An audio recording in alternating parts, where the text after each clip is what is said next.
Welcome to our continuing YouTube video series on employment law. My name's Christopher Neufeld of Neufeld Legal, and in this particular YouTube video, we're going to be discussing how to have and identify a more effective and stronger claim for increased termination and severance pay. Now, one of the key aspects when one looks at termination and severance pay is that they start by conceptualizing it as what they deserve, what the common law oftentimes is putting forward as to what is the appropriate amount and the appropriate calculation factors in undertaking a demand for heightened termination or severance pay. And in the abstract, that all sounds good.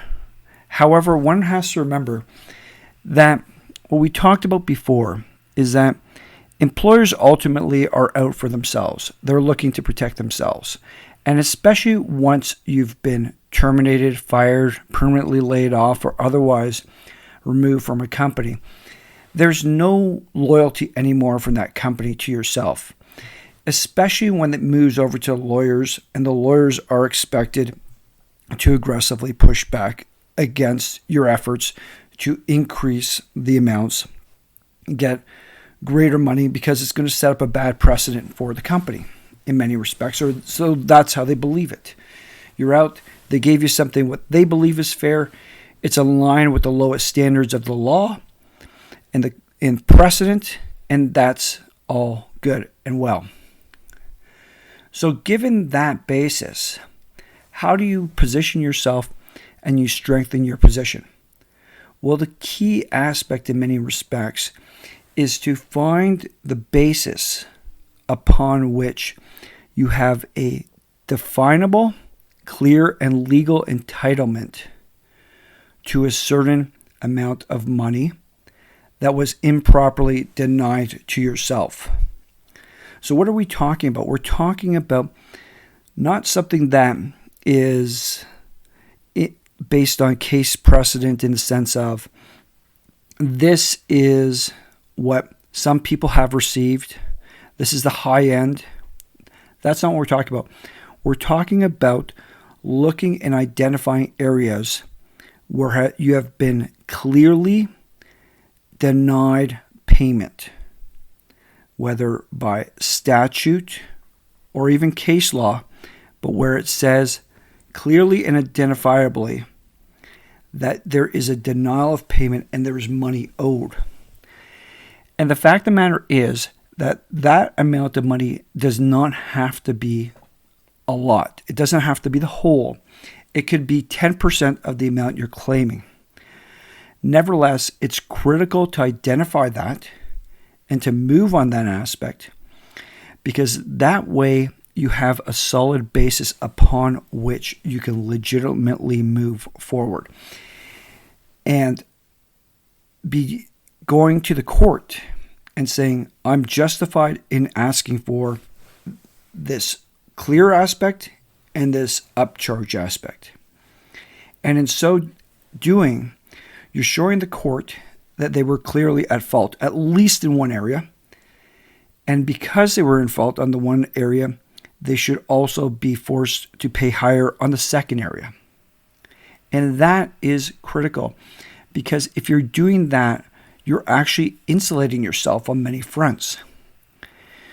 One key aspect is the last thing you want to do is get into a drawn-out, expensive lawsuit with the other side, who is extremely well-funded, and then find out that the court has denied you all those aspects that you would otherwise, that you were seeking. And now, not only have you been paying your lawyer, but now you have to take care of the legal costs, or at least part of the legal costs, of your former employer. Never a good situation.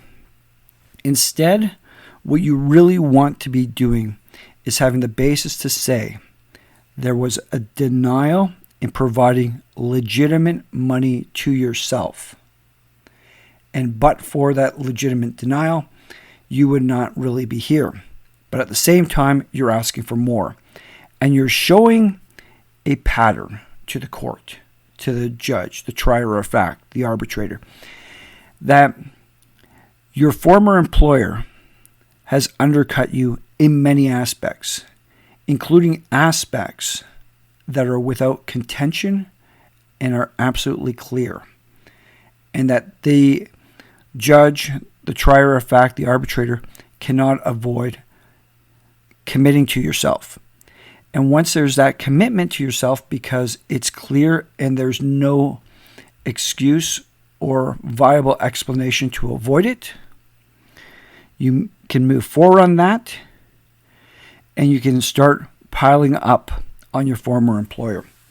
That, in many respects, I believe, is critical to having the confidence with which to move forward and to pursue matters against one's former lawyer for increased termination and severance pay.